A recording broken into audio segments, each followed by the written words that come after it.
Yeah, absolutely. Sorry, I was just getting the recording, make sure that's happening. I would hate for that to fall through. Yeah, so welcome again. Welcome to the Oath Town Hall. So we're going to be going over some things. Mostly, it's mostly about ethos, but I think we're going to make some exciting announcements as well. Um, Maybe do you guys just want to do a quick introduction of yourselves? Do you think that's necessary because there might be some new people in the Discord? So yeah, just Sure. what you do at the Byte Masons and who you are. And I see AS just got up here, so uh, he can give an introduction as well. Yeah, Samson, let's start with you. Awesome, thanks. So I'm the, I guess I'm sort of like an business operations manager at Byte Masons. We work really hard on producing the Oath ecosystem with collaborators, and my duties are largely focused around keeping everyone on the same page around the organization. We have lots of many different tentacles moving at once, so trying to keep that reined in. And I also spend quite a bit of time managing the repair priorities and helping to ensure that we're continuing to develop a fantastic sort of base software for all of us to enjoy. So that's a brief introduction to me. I'll pass it over to Beavis. Sure, yeah. I'm Justin Beavis, CEO of Byte Masons, co-founder. Um, it's my job to help facilitate mainly, kind of serve all of the different contractors that work with us for us, and ensure that our long-term game plan puts us ahead of the competition. So a lot of really hard work with market research, a lot of really hard work, getting down and dirty and making sure I understand the domain as much as anybody in the world or more so, and helping to develop product and execute on the roadmap, and help with higher level priorities as needed. Awesome, Andrew, if you want to say a couple words as well. Hey guys, AS here. I kind of do a little bit of everything. I support Samson and kind of our growing the business type efforts with BD.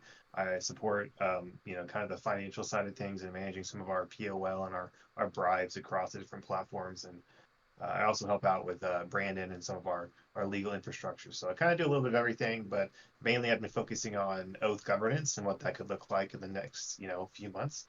So excited to share a little bit about that. Nice, awesome. Thanks, guys. So let's get started. Just before we do, I just wanted to say that I've recorded most of the community questions that y'all posted in the AMA chat. So we're gonna go over those at the end. I'll just run through them quickly. If you have any questions that don't get answered at the end, if we run out of time or something, feel free to drop those in the Discord after, and you can post questions during the AMA. Any questions that you think of, we'll try to get to them, and if we don't, we'll get to them later in the Discord. Nice, awesome. So, what is new with Oath? Yeah, so there is a rebrand coming, which is really really exciting. Beavis, do you want to talk about why we're rebranding and Sure. yeah, what's going to change? Yeah, I'll try to blaze through this, and I warn all of you, I might have to leave a little bit early, but I answered all of your questions painstakingly in advance. So, as far as why rebrand, in 2022, especially the latter half of 2022, we made a commitment to ourselves that we were only going to be punching up as far as partnerships and business development goes. And so that means dealing with organizations that are bigger than us, as opposed to waiting for organizations that are smaller than us to kind of come and reach out. And that was like a really big paradigm shift for us. Um, and the result is not only I think you'll find in the coming months that our business development has been pretty good, but we found that our existing brand is a little bit of a handicap. it didn't translate really well into the institutional level spaces. It didn't translate really well into the foundation level spaces, especially outside of Phantom. So we brought on a new creative director to help us put on a suit, so to speak. And one thing we like to talk about when we're looking at rebrands of history, because it's easy to do a rebrand incorrectly, is um, going from corporate to punk is really, really hard, nearly impossible. But going from punk to corporate is much easier, and it allows us to maintain even a little bit of our kind of cypherpunk nature, which we're excited about, in figuring out ways to make all of our different brands really cohesive, and also ensure that we can communicate kind of the roots of the organization, which are very mission focused, very focused on altruism and kind of development of free and open financial infra. So yeah, as far as the Reaper UI, let me know if you don't want me to steal the questions from you, Charles. But as far as the Reaper UI, yeah, probably this year we'll see a massive overhaul. We've been working on a lot of back-end infrastructure for Reaper that most of you probably don't notice. And one problem that we run into with kind of the 90s graphics is it's hard to communicate a certain level of nuance and intelligence. And we have so much going into our strategies that we want to be able to communicate them and communicate all of your positions and portfolio better. So, look forward to a much more sleek design on the Reaper UI and front end, and look forward to hopefully the best dashboard in all of DeFi. Trying to leverage a lot of our data architecture to deliver that to you all. So lots of changes incoming. Once we polish off our upcoming protocols, that will be a big priority for us. Awesome. Yeah. And then I guess I'll steal the last dude, question. you know what? I don't think anyone wants to. You go ahead, Charles. I was just gonna say I don't think anyone wants to hear me talk. So please, just the less I say, the better. Sure. No, I think everybody does. But I'll go for it anyway. We are going to finally have a good website, I think maybe as soon as this week. So you're going to see a lot of stuff changing over the next 7 days and coming weeks as part of this rebrand effort. We're doing kind of like a fun flash mob profile picture sort of thing right now. We'll kind of tune all of you in over the next couple days if you want to participate as well. Just trying to build some excitement. Really, the rebrand is kind of a footnote in comparison to the other stuff we have coming up. But I'd like everybody's support and buy-in to the new aesthetic, and I hope you'll enjoy a lot of our new approach to UI UX. Nice. And so I suppose with that, I will unveil our new Oath brand. So much of the same. You can still see some of the same symbols from our previous iteration, but now Oath looks, I think, a lot more of like a premium asset. So it's quite an exciting change. This is a big turn moment for us, almost a year since the LGE. We've been very busy, and I think this signifies the coming of, I guess, what we've been wanting to deliver. So I guess we kind of covered the why. My apologies. But here is something to let your eyes wash over for a moment. The new Oath image is meant to sort of inspire our digital anarchy roots and our sort of our cryptographic cypherpunk roots, but still deliver a level of polish and refinement that we'll show you a bit more through the presentation. So with that, I'm now going to click over to Ethos. Let's have a quick overview. Charles, if you want to maybe give us maybe a basic cover of Ethos, and maybe Beavis, you can fill the blanks, and sorry to steal that off you again. Sorry, yeah. Wow. Yeah, okay. So Ethos is a stable asset primitive. It is a zero interest lending protocol that rehypothecates collateral and funnels the yield that is generated through that back to the users. So if you can imagine depositing collateral and getting on the most premium assets, Bitcoin, Ethereum, deposit collateral and be able to take out an interest-free loan, be able to get sort of exposure to the ETH and Bitcoin volatility while holding a stable asset, and then you can do whatever you want with it, and you can stake it back into the protocol and get market plus X yields on that asset. So yeah, that's really exciting. Nice, Charles. Beavis, you want to take that away? Yeah, sweet. I've been having everyone on the team try to learn kind of the specs and stuff, so I don't have to be on camera as much. So really great job, Charles. But yeah, Ethos Reserve. I think really I'll get a little bit abstract with it. We're trying to create a new financial base layer for the decentralized or crypto markets. I think the problem we found while building yield products with Reaper for these 2 years is there is a severe lack of sustainability. And what that translates into is you have all this composability, you have all this infrastructure, you have all this stuff people have built for all this time, and then you build on it, and the thesis is invalidated within a year. And I think what we'll find even beyond that is a lot of these theses that were developed in 2020, even the strongest, earliest market entrants, will start to peter out. And of course, you've heard me say it a million times, sustainability is the key here.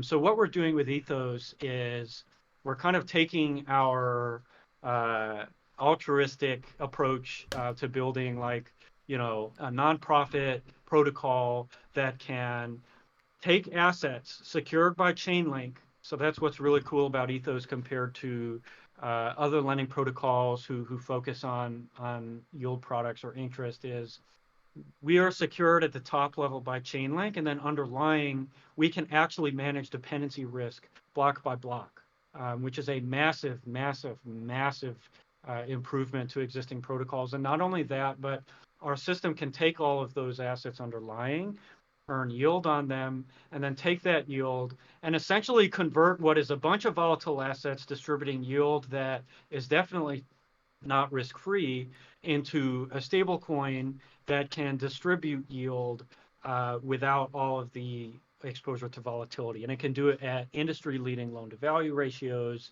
And really the end result is a stable asset that can be built on to a degree that no other can be. So how I like to look at ERN is this is an asset that, eventually will be built on to the same degree or more as wrapped staked ETH or staked ETH in general, because the ability to have a stable asset generating as much or more yield than, let's say, the treasury rate or the Fed rate or even the 4 to 5% of ETH is a massive deal. And it's really hard to understate how big of a deal it is. And I look forward to kind of building products on top of it and, writing about it and showing you all what it's made of, really. And this is, I think, a real technological accomplishment. I would like to thank our lead engineer, Tesseract, who absolutely went balls to the wall for 6 months building this thing. And the whole team in the mix to support. So it's been a monumental effort, and I think the results will be equally monumental or more so. So definitely look forward to more writing, and we'll continue trying to simplify what Ethos is, why it matters, and why you'll probably be using it one day, whether you like it or not. That was awesome. It's hard to understate and hard to overstate simultaneously. It's hard to not make it sound amazing, and then also it just like it's how amazing it sounds. It's still more amazing. Anyways, yeah. Yeah. So you Yeah. Amazing. Sure. Spit the basics, Adam. I'm going to leave this one to you, Charles and Samson. I get a little too heady generally. All right, well, there were some words in there that I guess we can break down. The first was ERN. So ERN is the stable asset that's backed by the decentralized collateral. It's designed, among other things, to be completely uncensorable. So one of the advantages of Ethos is that there's no USDC, no USDT, no, in so far as it seems, risk to censorship of the stablecoin token. So that is obviously in the current market quite a boon. So we are quite looking forward to seeing what possibilities sort of awaken with a completely decentralized asset like this. And as for the stability pool, that is the system which allows you to deposit ERN, and then it uses the Ethos liquidation engine to basically pay off people's debts and liquidate them. And then the yield generated by that is directed, the yield that's within the stability pool is also directed back to create market industry leading stable asset yield that is unstoppable. So it's quite an exciting development. Like Charles and Beavis are alluding to, there's not really much like this on the market that is quite as potent. So we're really quite excited to see how the adoption goes, and I think users, hopefully will find a haven in ERN in a volatile world as a stable asset of choice. So if there's nothing else that you guys want to add on to those pages, I'll move over to the next slide. For Forever Sounds Hold Your good. Peace. Thanks, Sam. yeah, I was just Go gonna ahead, say Charles. Go ahead, Charles. if it wasn't obvious, that image on the right is, I guess it was obvious, but that is the symbol for the Ethos reserve notes. So I don't know, everything looks really bomb. Shout out to Crypto North. Yeah. Yeah, and I'll just step back, and I feel like when you look at Oath, and then when you look at Earn, they kind of, to me, it's still the same language, and we really just love having this feeling of when you visit, you know that you're going to be taken care of. It's what we're trying to put forward. So thanks for pointing that out, Charles. Check this token out, though. Whoa. There's Oath, and then there's Bonded Oath. So what is Bonded Oath? Well, Bonded Oath is a 80-20 balancer pool token, and it's used for staking within Ethos reserves. So there's actually two ways for users to access bespoke yield on Ethos. One is through depositing Earn into the stability pool like we just described, and the other is staking Bonded Oath.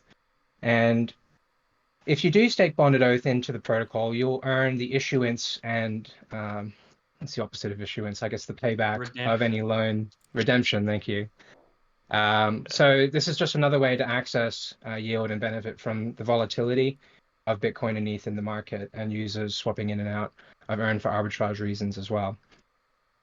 So the staking pool, that's where users will be able to deposit. And why 80-20? Well, there's lots of benefits, allowing the protocol to grow liquidity. It moves, having an 80-20 composition powered by Balancer allows the protocol to retain a lot of its potency that otherwise would be lost due to market arbitrage. And the pool, since it's taking on market risks, it allows for an easier path to rewarding users for taking on the risk in a compliant manner. There are a lot of users, I think one of the most common questions we get is single stake oath, single stake oath.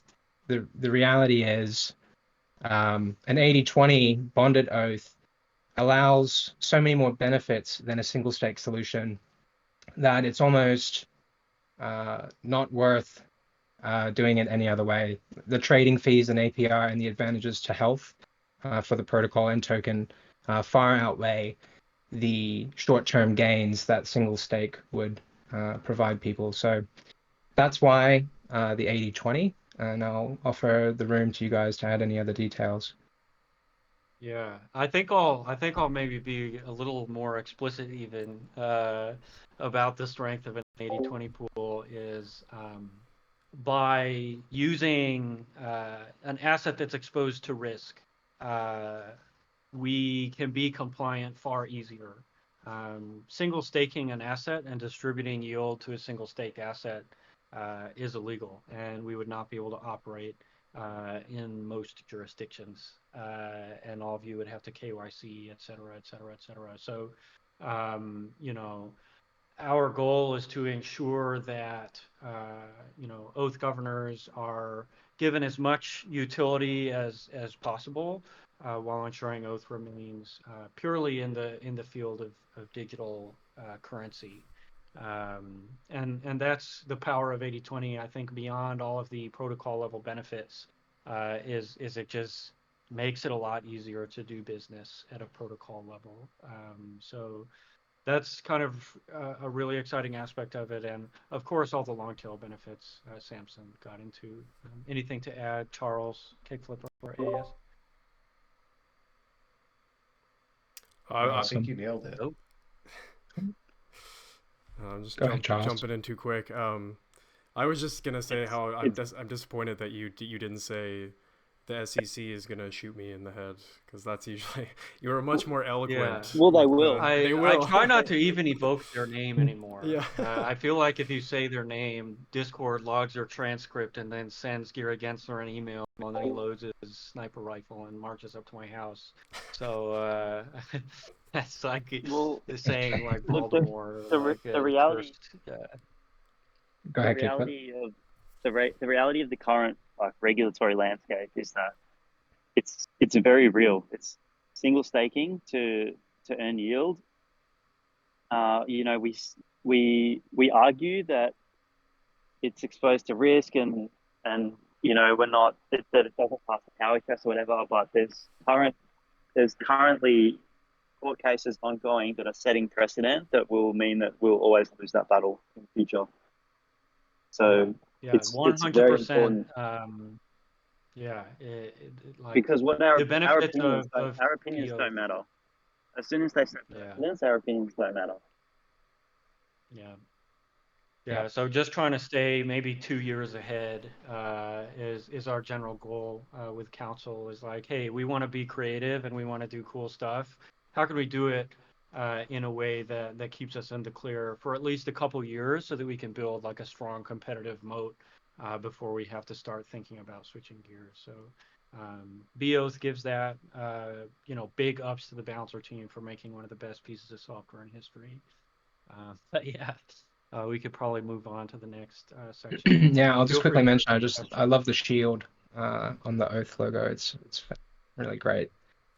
So let's move into another one of those terms that you brought up, rehypothecation. So Charles, maybe I'll throw this one over to you to kick off.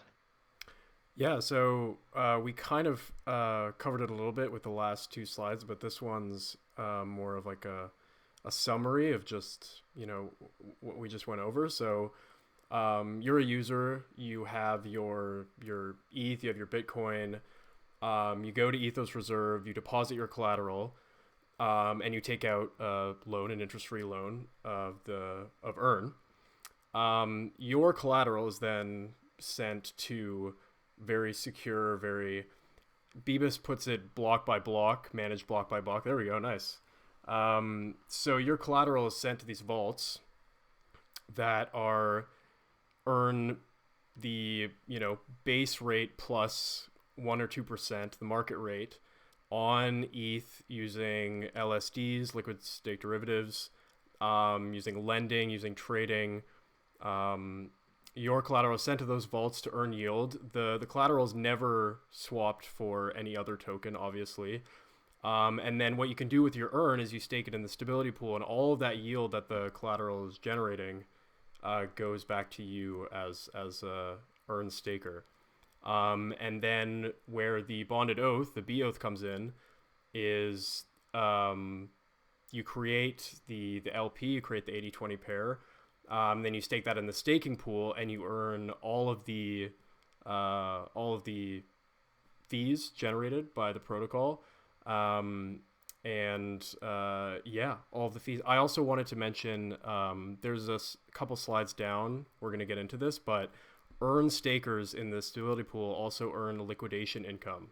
So we can talk about liquidation income in a second. I did want to ask Beavis, Samson, if you want to go back to the last slide,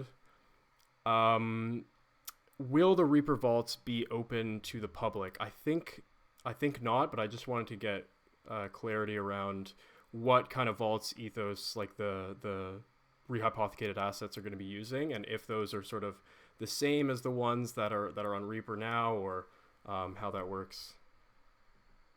Yeah. To start off, definitely not.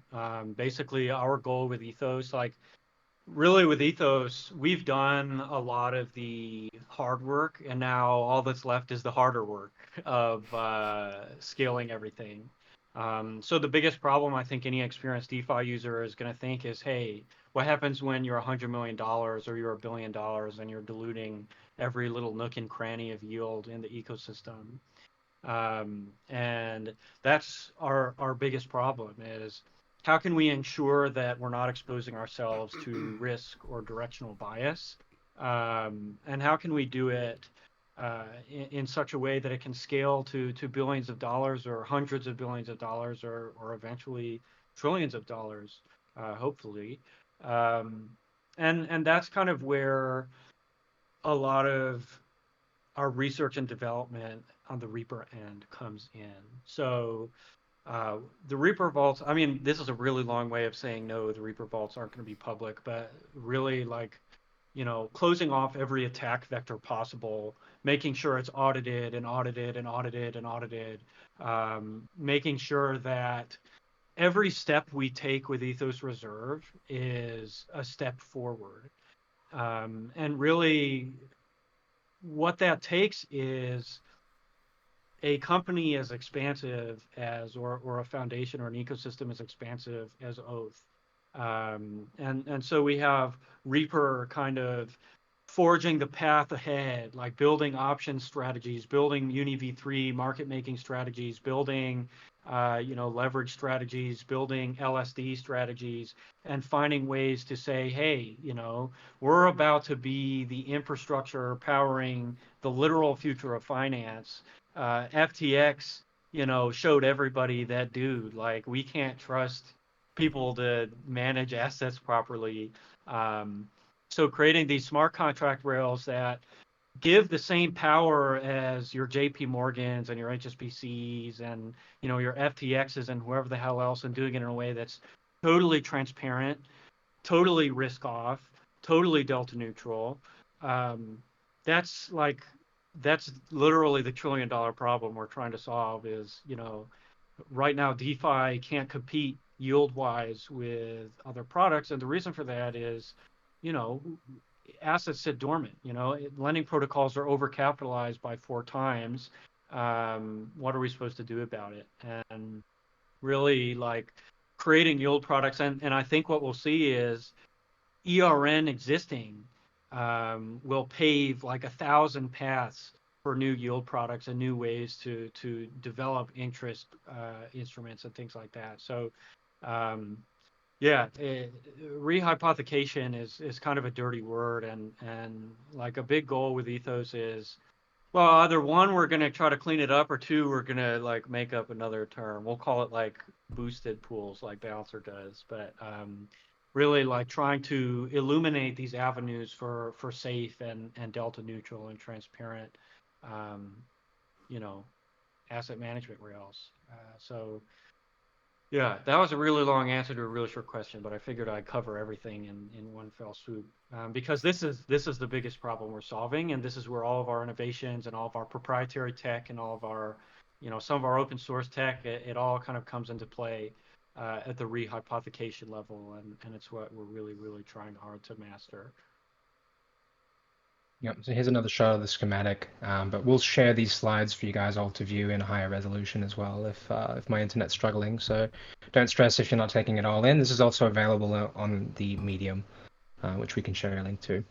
So I'll move on to the next slide. Okay, time for a bit of a Yeah. reveal.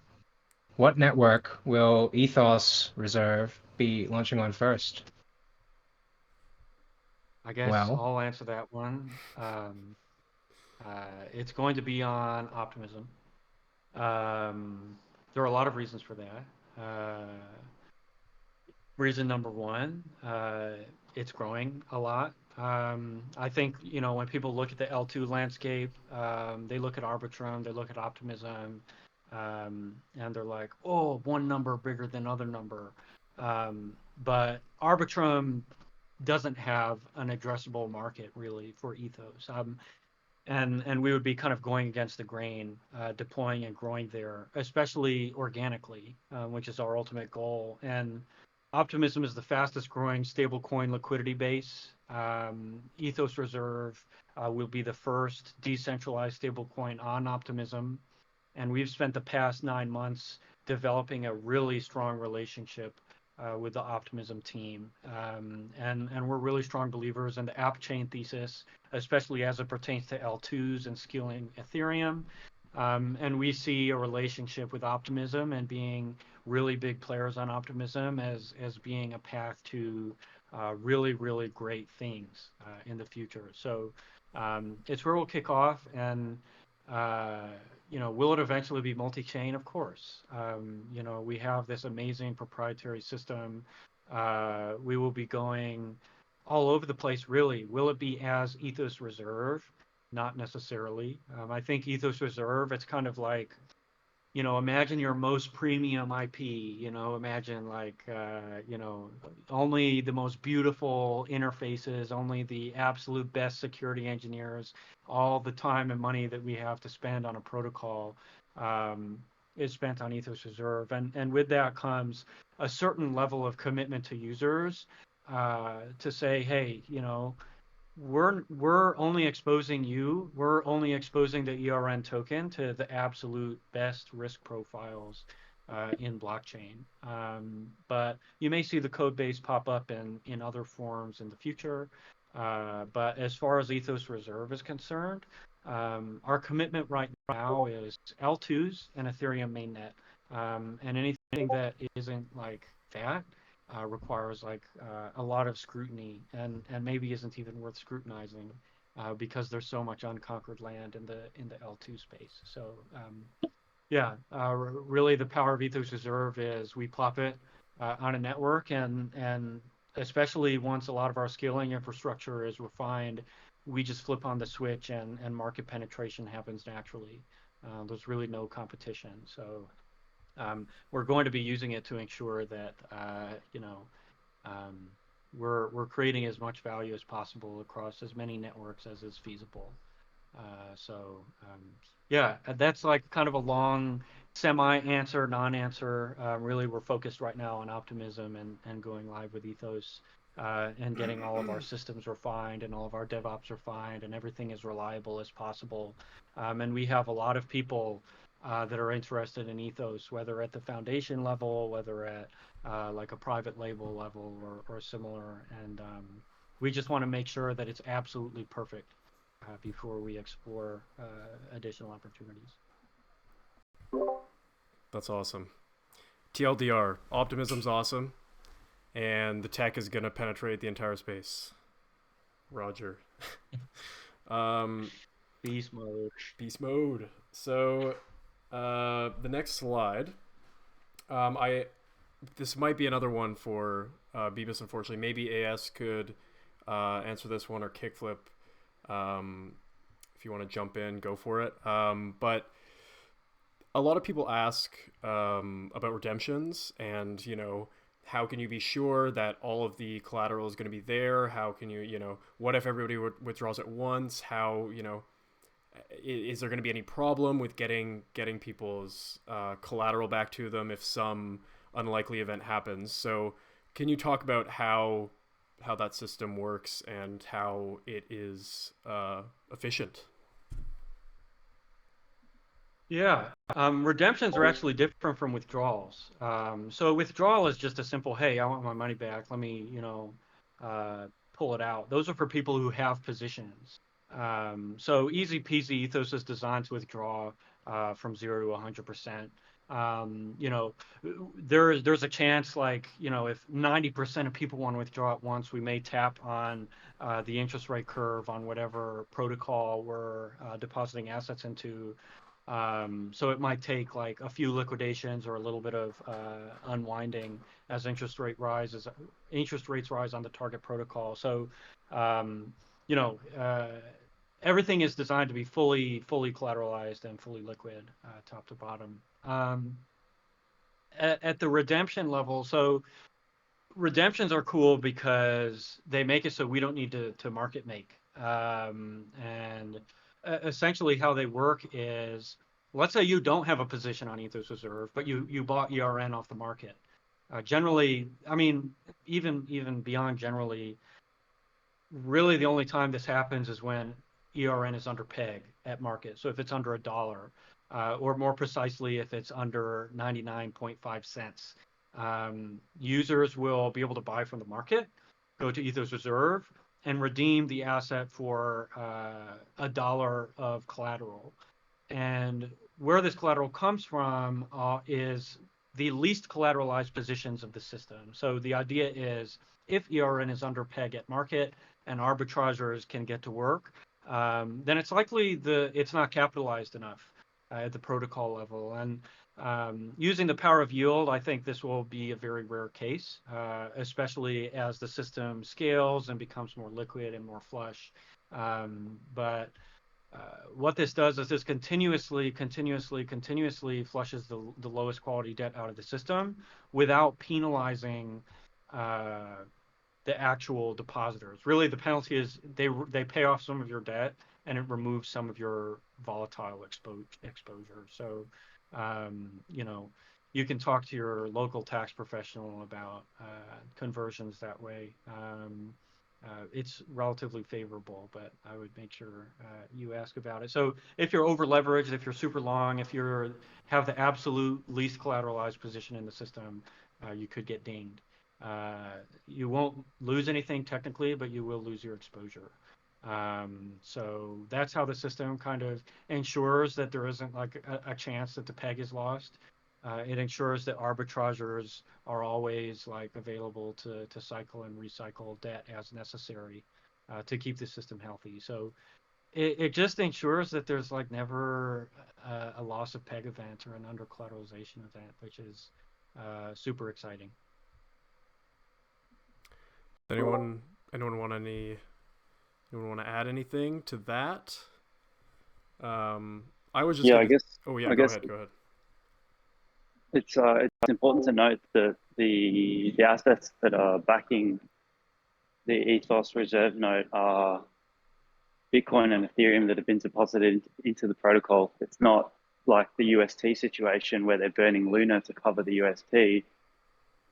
There's no chance of a death spiral in that same sense, because it's real Bitcoin and Ethereum. It's not a Luna token that's just been minted at whatever market rate Luna's selling for at the time. So I think it's very important to make that distinction. Yeah, nice kickflip. Yeah. Thanks.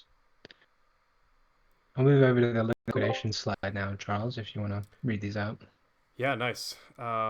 So I think some people might be confused or might have some questions about what liquidation income is and how does that get funneled back to people who are staking in the stability pool for the earn stakers. So the third question there, I'm not sure how much time we have for that or if that's even explainable without many hours, but if there's any way that you can get to how the liquidation engine is optimized, that would be very cool, but totally understandable if it would take days.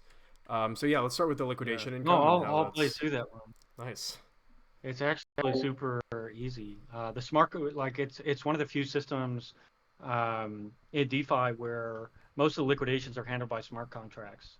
So you don't need like 2,000 lines of JavaScript to liquidate someone's $5 position or whatever. So yeah, Ethos Reserve liquidations essentially we're going to be pushing collateralization ratios or LTV ratios to their limit. This will be, an effort over time, but say like you have an LTV of 108 or an LTV of like 92% for ETH. So the system requires that you have over 108% or 108% or over collateral. If it falls below that, the system monitors your health at the smart contract level. So once that happens, a user can like come along and click a single button and liquidate your position. And essentially what happens during a liquidation is ERN stakers in the stability pool are paying off your debt. That 8% margin they are getting. So your liquidators are going to be getting that 8% margin. And then everybody's hunky-dory. Your debt is paid off. The system isn't taking on any bad debt. And it's so easy that like you could like bang your head against a keyboard as someone who's never touched a code editor in their life and do it. So that's the exciting thing about Ethos is it has the absolute best liquidation engine in DeFi. Props to Liquidity. If you're not familiar, they pioneered the system. It's essentially a big linked list that sorts everything in a graph. So it's really awesome, and it happens in the smart contract. And then, of course, we're going to have a bunch of bots. Our partners are going to have a bunch of bots aimed at it, just churning through. But because you don't need to flash loan, you don't need to have a big stack of assets, you don't need to do anything crazy to liquidate. It is so much easier. The barrier to entry is way low. Like for granary liquidations, we need to frickin' spend months and months and months developing liquidation engines. And, anytime, a position is really big and unhealthy, we need to like deploy a bot just to stare at it all day, or 5. So yeah, it's really, really dope. And I think anything less out of a stable coin that's designed to be like a base layer of finance would be unacceptable. So super duper easy. And it's also, if you want to be a liquidator and you want to be smashing your head into the keyboard to help with liquidations, you can generate income that way. So using kind of the decentralized DevOps keeper style incentives, just to ensure that the system is always healthy at all times, no matter how volatile or how crazy anything is. I'll take the opportunity to add that for users that wish to stack ERN, you'll be able to leverage a Reaper Vault as well.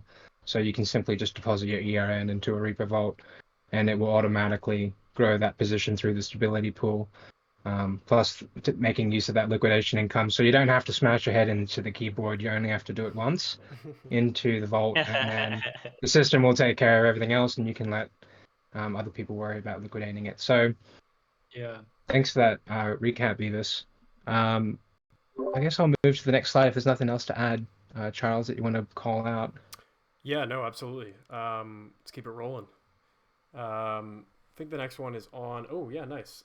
So maybe Kickflip or AS can jump in here. Samson, we can give Beavis a bit of a break. But sure.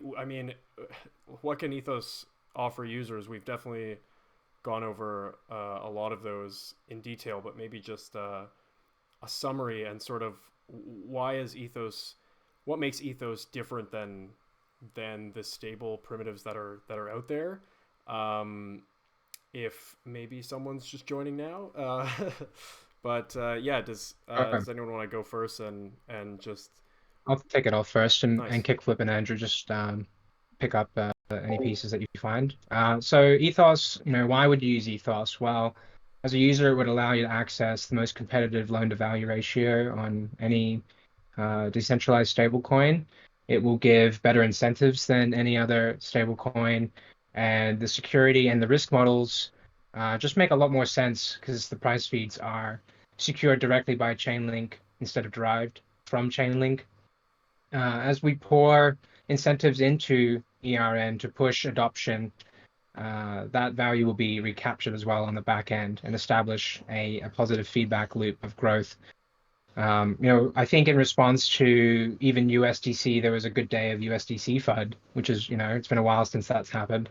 There's a massive need right now. Teams are scrambling to find new stable assets that are not going to be susceptible to those same dependency risks. And we think that the inability to censor the ERN node is going to be a massive competitive advantage. And the final, I think, most compelling reason for why you'd use Ethos is just simply that you're going to see it everywhere. By distilling these yields into a stable asset, it's going to give people a safe haven. And Ethos Reserve is just a far easier way to build, and Earn is able to deliver far more value to depositors than its volatile counterparts. So combined with the altruistic approach to our protocol development, users are just going to use Ethos because it's the best deal. It's just simply the best deal. So I kickflip, like to imagine Andrew. a world. Yeah, I'll let kickflip. go ahead. So the No, only you thing can. I'll add is that, like, so as Samson said, right, it's the best deal, but on top of that, it's the way that it's designed. It means that it's always going to be the best deal, because when we talk about risk-free interest rates, right, the yield has to come from somewhere. And if you look at the situation that we have on decentralized exchanges, right, with LPs, is that emissions or incentives are always they're a minted quantity, and the price of the incentive dictates what the yield's going to be. So as the market reaches a yield parity, where if there's a higher yield opportunity somewhere, the market moves their assets to there, the yield gets diluted. That construct, that Achilles heel isn't the case with Ethos Reserve, because for Ethos to scale, for ERN to scale, it scales by virtue of more assets. It scales by virtue of people putting more Bitcoin and more Ethereum into the system to then be issued ERN. And that Bitcoin and Ethereum is rehypothecated to earn yield. So the rates that Ethos will offer will not only give you the best deal, but they will always give you the best deal no matter how much the protocol grows. Yeah, because like any opportunity within our risk profile or any opportunity that would be competitive to ERN would probably just be farmed by ERN among all other opportunities. And yeah, what we see is I like to say for the traders in the audience, I think one day anybody trading cryptocurrency is going to factor ERN into their Sharpe ratios and their Sortino ratios as like the preeminent DeFi rate. I'm like really excited to build toward that end, and it's going to be a lot of work, but it is to a certain degree inevitable. I really have not seen anything in the market that holds a candle to Ethos, to be honest. So let's, I guess I'll push toward that end together because it is a very ambitious goal, but it's one that nobody's really tackling yet. Yeah, I like to think of it as a black hole that's constantly pulling in, more and more assets and yield for users, right? And I think we're going to see that, be the case as we deploy it and kind of see how the system operates. But, this push for a more decentralized stablecoin is only going to get more and more legs as we move on over the next few years, right? We've seen that the last few weeks, but I bet that's just the tip of the iceberg of what we're going to see, 2, 3, 5 years from now. So this is going to be, I think, the place to be, and I'm really excited to see what it looks like and what is deployed. USDT That's a earning wonderful 4% on its billions of reserves. Imagine if all of that went back to the user. That's how I like to describe ERN. It's like this is a public good. You don't just have middlemen taking all your yield anymore. So yeah, just maybe I'll call up CZ and ask when ERN counter asset. I think it's a ways off, but yet. As far as when, you've probably all seen our Code for Arena bounty. We're in production right now with a live copy of Ethos Reserve with real Bitcoin, real ETH, real vaults, real both. We're gonna scrap it once the contest is over, but when Ethos Reserve officially, once the Code for Arena contest is done, and we're really confident, which should be shortly thereafter, we'll go ahead and push to production. So when Ethos Reserve, very soon. And our PR guy said our goal is to go to market and not have too many limiters as far as like deposit caps or things like that, which is why we kind of fast tracked the Code for Arena bounty.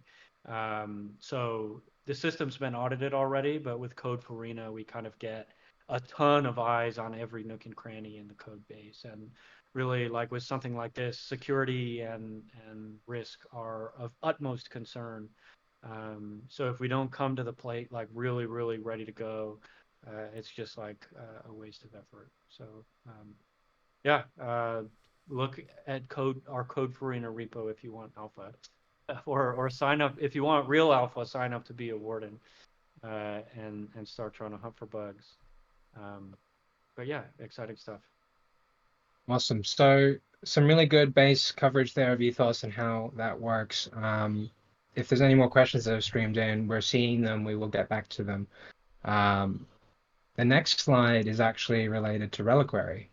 So I thought maybe you could sort of preface this, Beavis, for us before I turn to the next page. Tell us a bit about the journey Sure. of Reliquary since the last time everyone saw the beta. Yeah, I mean, geez. We finished Reliquary, got it audited early to mid 2022. Bear market hits, and we're like, dude, what are we? DeFi yield products are invalidated. There's no product market fit. What's the point? So we have been pushing Reliquary along. Testing.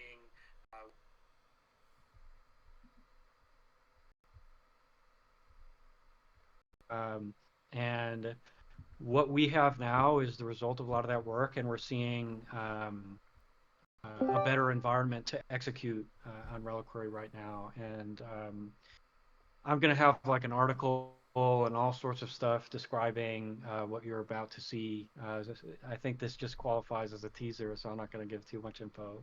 But expect a lot of stuff this weekend next. Big announcements, big launches, all sorts of coolness.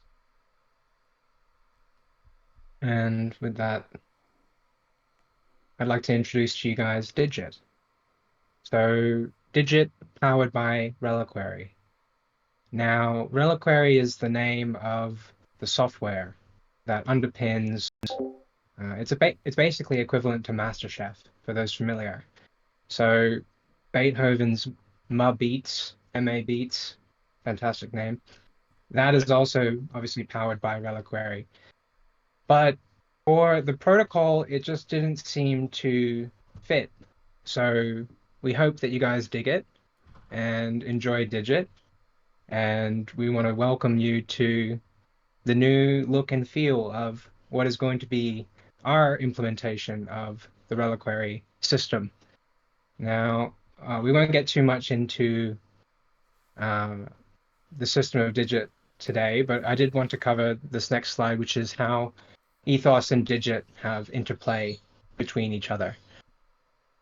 So, what integrations are planned for Digit and Ethos? And we also have a follow-up question: will Beoth be a relic?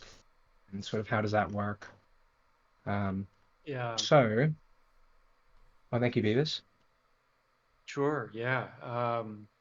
As far as like integrations with Digit, I don't even think you all are ready for what we're about to bring to the table. But expect ERN as a Digit position, and expect to talk to your mom about it in 6 to 12 months. The ability to wrap the stability pool up in a vault and surface that in something with as peak UX as we've nailed down through Digit. It's really just on another level. So Digit is kind of going to be how we, as efficiently as possible, power all yield within the Oath ecosystem. And yeah, I'll just say if you haven't read our DeFi's new yield primitive article, I'll go ahead and link that for you. If you haven't read that, I'll go ahead and read that. I have an article specifically about Digit coming very soon, probably this week. We have the problem where we have so much news over the next couple months that we need to like figure out how to spread it out. It's like if any of you miss, we have like official partnerships with Metis DAO and Lido DAO with the Granary, and it's like, dude, we got so much to talk about. Those are just like footnotes now. Which is a very good problem to have, but very tricky. But yeah, expect more communications. Expect to see the site live very soon. It's like we're just trying to make sure everything's spread out adequately. But really, really beautiful work by the entire team on Digit. And as far as will Oath be a relic, yes. Anything that has high impact on the Oath ecosystem will find its way into Digit in one way or another.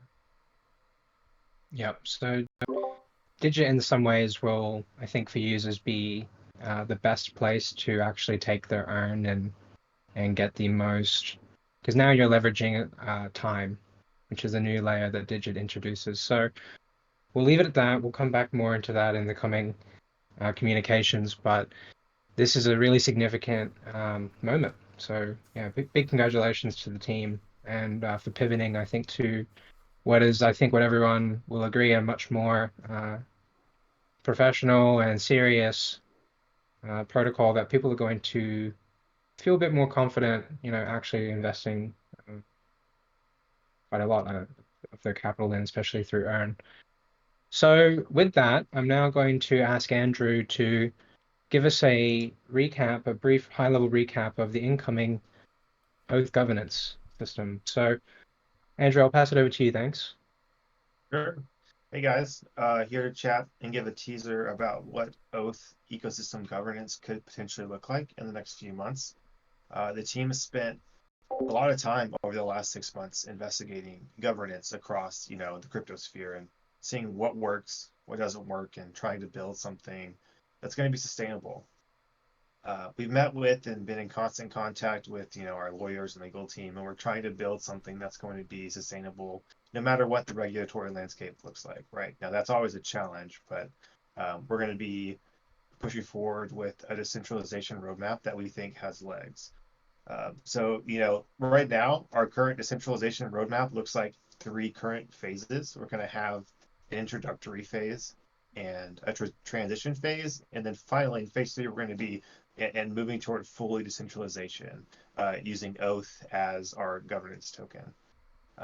Right now there's some other cool investigations on what governance could be powered by.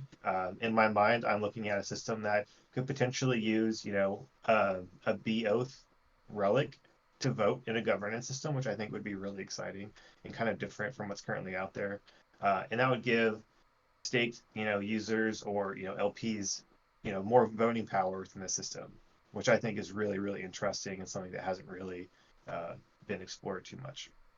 So honestly, our first introductory phase will have a GPRC, a governance proposal review committee that will be made up of 4 Byte Masons, and we're going to be reviewing proposals that are submitted by the team, by community members, whoever wants to see changes in the Oath ecosystem, and recommending a path forward for those proposals.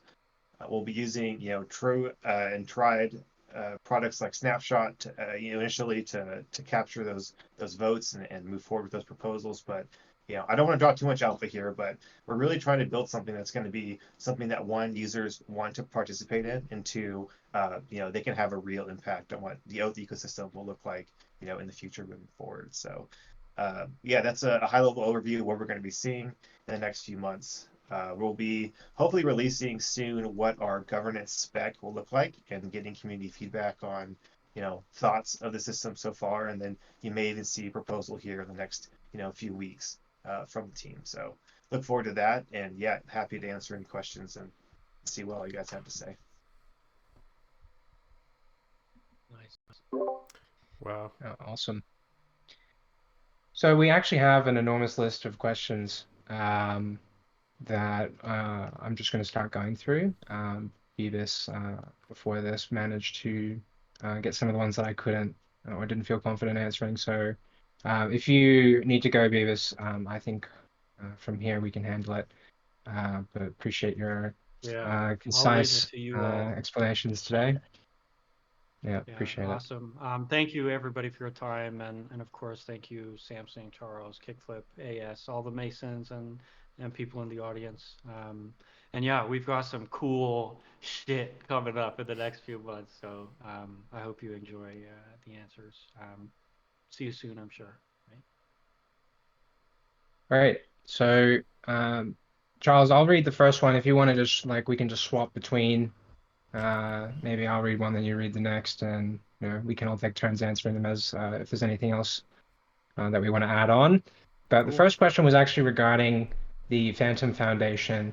Recently, they've been doing a lot of communication around account abstraction and gas monetization, which in previous communications have been used to describe how the Byte Masons are making it easier for grandma to get on DeFi. So the simple answer is no, we're not working with the Phantom Foundation on anything directly at the moment. Our communication is, we're basically waiting for our products to hit a AA status so that we can present them to the foundation for their consideration. But, we're always keeping our ear on the ground for Phantom, looking out for Phantom. It is our home. It is our DeFi playground in many ways. And you'll see a lot of development continue on Phantom, but at this stage, nothing to report in regards to a relationship with the Phantom Foundation surrounding at least those topics. Nice. Yeah, I've got another one here. Will you have a place where people could buy those liquidated assets? So if anyone's familiar with Kujira, I think, is the protocol that you can bid on liquidations. With Ethos, all you have to do is stake in the stability pool, and you're going to receive liquidated assets with a really, really good profit margin in exchange for your deposited earn. If you want to stay in earn and just earn more earn, can I say that? Thank God Beavis isn't here because he's going to deduct me 1,000 points. Yeah, so if you want to just be in earn, there will be a vault where you can just deposit your earn. You will be earning liquidated assets just in perpetuity. So that is another reason why Ethos is amazing. Yeah. Yeah. To be clear, it's amazing because let's just repeat it, it's a stable asset, but it's underpinned by Bitcoin and ETH. So at any point, you can just go redeem your earn for that Bitcoin and ETH. So it's quite an amazing way to grow your stable pool, so to speak. The next question was when Granary and Reaper on Polygon, any plans? And the answer is yes. We've been basically waiting for their ZK EVM deployment, which seems to be coming soon. So we're really excited to work with our Polygon team. We've been establishing a really fantastic rapport, and I'm looking forward to bringing the same service and level of care to Polygon as we think it'll be a primary sort of yield layer in the future. Nice. That's exciting. There's so much alpha. I'm like, my brain. Next one. Oh, I did it. I was muted. Thanks, I never thought it could happen to me. I was just saying there's so much alpha, so my brain is like exploding. Yeah, so who do you see as your biggest competitor, and what unique value do you bring to the table that sets you apart from that competitor? How can the Byte Masons ecosystem win market share? So a lot of this... I'll take this one, Charles, if that's all right. Just because, there's a way I kind of like to think of this system as it's what if Aave had the capabilities of Yearn's asset management, but also could sort of have like the abracadabra collateral CDP vaults built in and sort of working all in harmony. That's There's not really anything else like that. So in a way, the closest competitor is probably Aave, with their GHO stablecoin coming up. But at the end of the day, it's an entirely new sort of vertically integrated DeFi ecosystem that, will pretty easily just win market share so long as we can socialize the yields and continue to de-risk any of the underlying asset management. The protocols in the Oath ecosystem should generate 10x the revenue compared to those competitors. So it's just really a matter of scaling intelligently and diligently. So we see a really wide technical moat developing around this ecosystem. It's mainly through the ability to vertically integrate, to have the confidence to integrate. A lot of Reaper equivalents couldn't put all their money into a new lending market just because they don't have the confidence. But since we know what goes into Granary as well, or what goes into Ethos, or what goes into the Digit, Reaper team or Reaper service can sort of act with a lot more confidence, at least in its own network. And we have a lot of experience now running Reaper and managing that risk, and we look forward to sort of applying that to a very real vertically integrated system that sort of feeds on its own growth. Yeah, I just want Sorry to cut you off on that one, Charles. Go ahead, follow Andrew. up on that. I just want to say, I hope you guys are listening to what he's saying, and that we have what's considered, I would say, a huge technical advantage over competitors in that we have an entire DeFi stack that vertically integrates together and builds synergies for our users. So instead of going, 9 different places and doing 9 different things on 9 different platforms, you can use Byte products and do everything all at once. I think that's huge. I just want to make sure we emphasize that a little bit more.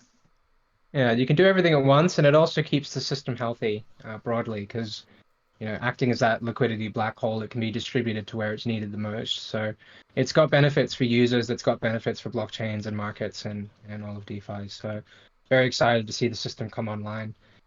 And the next question, why not use Oath for Granary as well if it's a core part of the ecosystem? Seems like it would drive value accrual towards one token.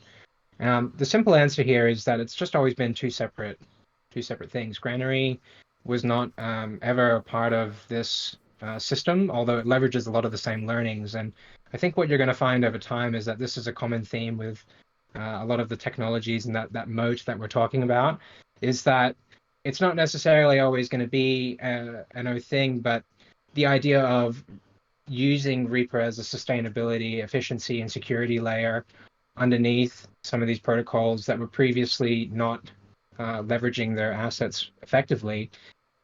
This is just what we're passionate about bringing to the market. We think this is what's missing. This is the product market fit, especially for Reaper. And Granary has its own mission, its own users, and its own entire structure to have its own penetration. And even though the two are beautifully intertwined and are leveraging a lot of the same technologies and feeding off of each other's successes in many ways, like a dollar in Granary will still be reflected somewhat in Reaper, since those assets will flow through. So I think Oath holders can still expect some sort of benefit from Granary, leveraging the technology, if not even just for public relation gain at the easiest. So that's why they're separate. They're separate. That's just the way that came into life. And I guess I'll flow on to another question that we received a lot, especially when the Oath LGE sort of kicked off. Was I was a loyal Reaper user. I was all in on FTM Tomb, and I didn't even get an airdrop. Like there was no reward. So will there ever be one? So we're actually really motivated to reward users who stuck around throughout the bear market, and especially as we unfold governance. We can't give away any more information about the schematics of what that would look like, but an Oath airdrop is on the table for I mean, we've kind of been in hibernation. That is a bear market after all, and we've been busy. And I hope you can all now start to see the depth of sort of what we've been sitting on and trying not to spill. But Oath is intended to be the most impactful DeFi ecosystem, period. So an airdrop, cuts through the noise like nothing else, and we sort of expect to generate a similar level of enthusiasm with a well designed and thought out airdrop in the future. So that's all I'll say about it for now. Charles, can I hand it back over to you to read out the next one, if that's right? Yeah, totally. Airdrop. Wow, that's very exciting. So with all the products being launched, is there a possibility of reports, including all the wallets, how much profit's being made, and what are the emissions of Oath, where are they going, etc. So I think the question stemmed from reports that Beethoven's done, and sort of looking at those and going, can we get some sort of similar process Equivalency, sure. Yeah. Yeah. So You know, go for it. Go ahead. Oh, well, I'll just say that Charles, Beethoven are such an exceptional team, and I think they're really leading the pack in this way across all of DeFi. We're really proud to be so closely intertwined with Beethoven. And I will say that we, in response to conditions in 2021 and to survive, we actually, we've had to cut, half of our back office staff to survive. That's what kind of led to, I think, a decrease in communication and sort of like that outreach. We became a very pool orientated organization where if you really wanted to know what we were up to, you kind of had to come and ask. We were usually fairly transparent with developments and going ons, but it is something that we need to improve at, especially as we move into this phase of governance where there's actually protocols to sort of maintain and configure a bit more as well. So to give everyone the same opportunity to effectively manage the Oath ecosystem, reports will be coming. We do have dedicated resources to tracking these things. I'll quickly touch on the emission point, and that is like there's not really any emissions. You can see that we have some temporary bribe solutions, and those are largely designed to reward risk participants that are holding LPs during extremely volatile periods. We know that with a lot of this announcement comes a lot of attraction. So we needed to ensure there was enough sort of play for everyone. And we've been very blessed recently with other business opportunities through other bespoke technologies like the voting manager vault to even be given, amazing like opportunities like Thena, for example, which I know many users in the audience are probably enjoying the fantastic yields that are occurring over there on Oath to sort of offset that risk that everyone is eating. So apart from those emissions, the LGE is emitting about 40,000 Oath a day.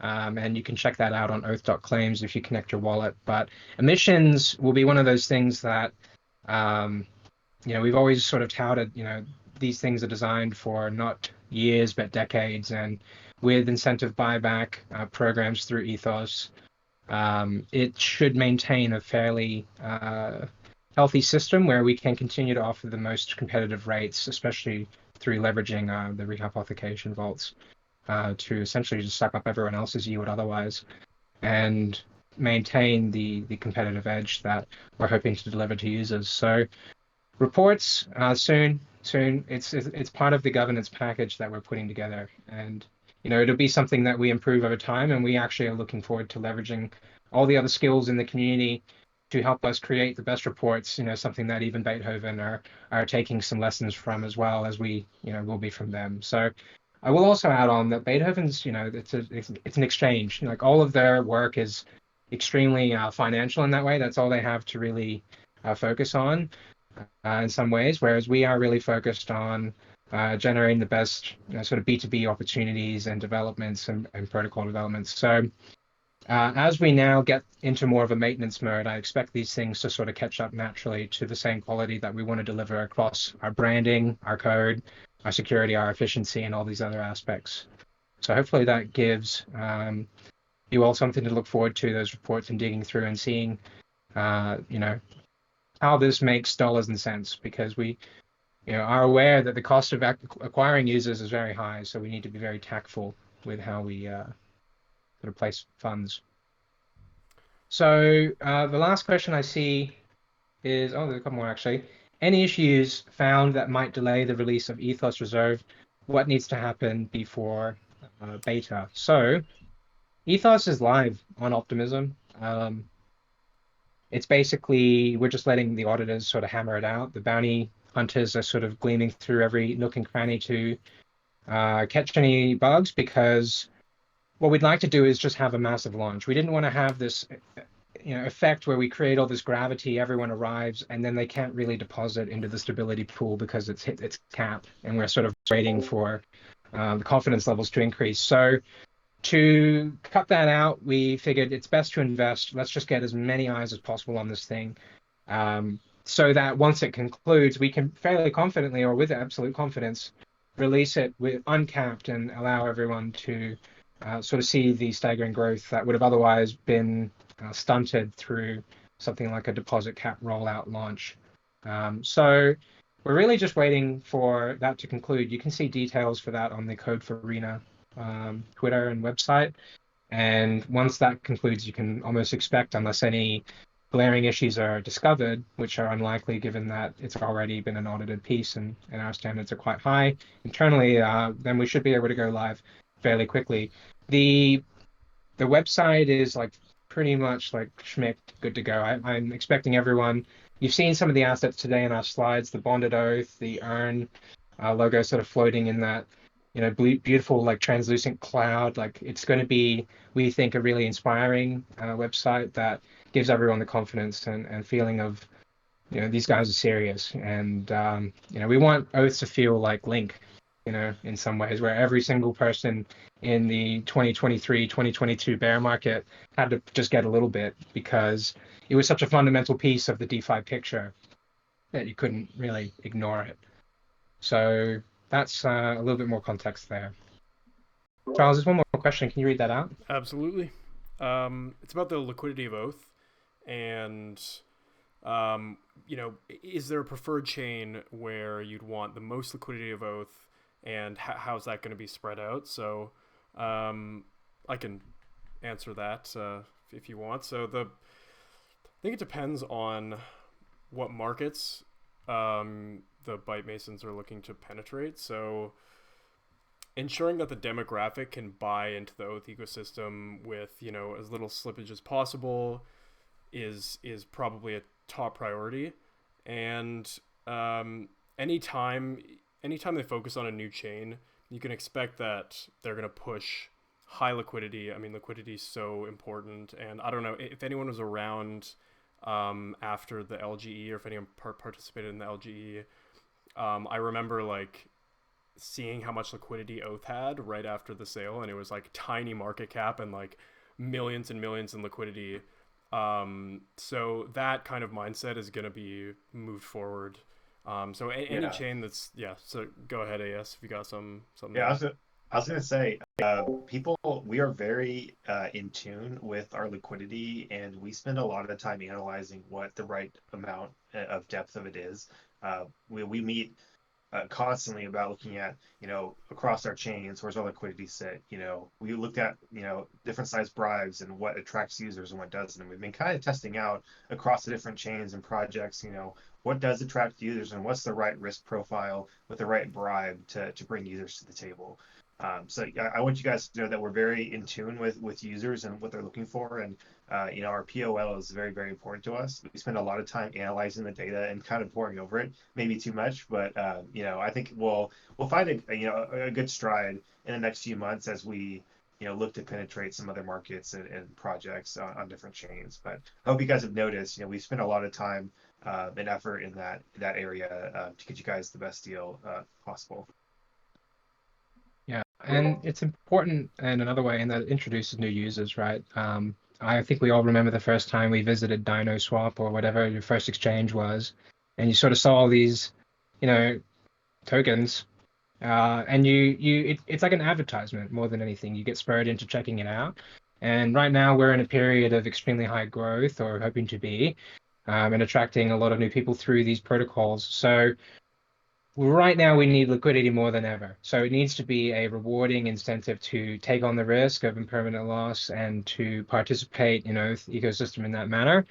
And ultimately we're trying to attract new people, new risk profiles. Like a new one that we've been able to establish is a bit more of a connection to the BNB token through Thena.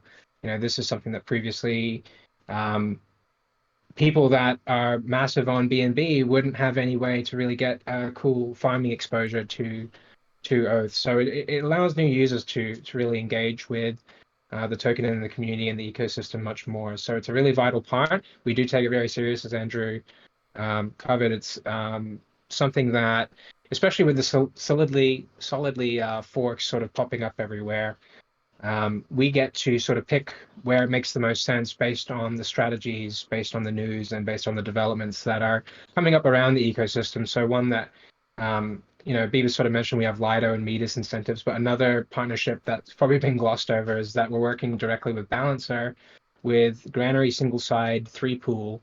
What that means is it's 3 stable coins that are supplied to the Granary through their boosted pool technology. And we've recently placed a bribe on Arbitrum to incentivize that market and really kickstart it. And to back that up, there's also going to be some incentives hitting the Granary on the borrow side to really spur some more active participation in the protocol and hopefully drive Granary to a new level of growth now with basically 3 new markets getting completely funded from other incentives, in this case, Oath on the 3rd. So, for us, it's we're looking at them as like basically billboards and important ways of decentralizing and offsetting people's risk for taking on liquidity provision on behalf of Oath. So we hope, like you're enjoying or taking the opportunity to farm all your other, exchange tokens and whatever else is available, and that things are being fruitful for you guys, and hopefully you didn't get too wrecked on the impermanent loss that we sort of experienced recently. So with that, I think we've kind of answered enough questions. We've been rolling on a bit, so we'll probably close it off. I encourage everyone that didn't get their question answered to write in the AMA questions. We'll come through and catalog every single one that we missed and give you responses over Twitter, in particular through the relevant platforms. So if it's ethos related, expect it from there, for example. So really looking forward to answering more of your questions. Really want to thank Kickflip, Andrew, and Charles for coming up here and sharing the stage with me and Beebis, and sharing in this basking in the new glory of the Oath V2. I think all of us are really excited to see this rolled out. You should start to sort of expect things a little later in the week to roll over. This is sort of your pre-announcement alpha. Thanks for coming to the AMA, and I hope you all learned a lot about Ethos Reserve and are excited to try it out, just like the rest of us. So thank you again for coming along, and the recording will be available for you to distribute as you want with anyone else that maybe couldn't make it. So a big thank you again, everyone. Thank you. I will post the recording in the Discord very shortly. Just wanted to pop that in there. It was a pleasure to be here. Thanks, everyone. Thanks so much, Charles, for helping to organize it. All right. Yeah. Peace all. Till next time. See you guys. See you.